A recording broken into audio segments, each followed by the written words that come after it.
taariikhda intaad nooshay waxaad arki doontaa kulmiye oo magan u noqday garxadtiis isma lahayn wasiirkii madaxtooyada ayaa magaca iska bedeli doonaa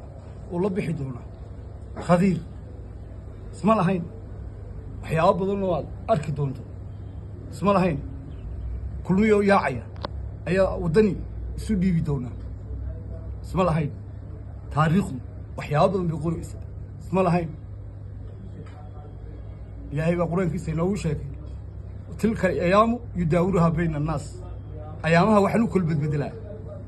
dadka shalay kulmiya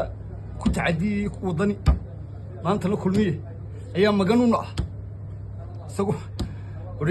taariikhdu maxay wax badanna bartay habar jecloo yaacaysa ayaa garxadtiis magan u geli doontaa isma lahayn dee laakiin way dhacday dee saaxiib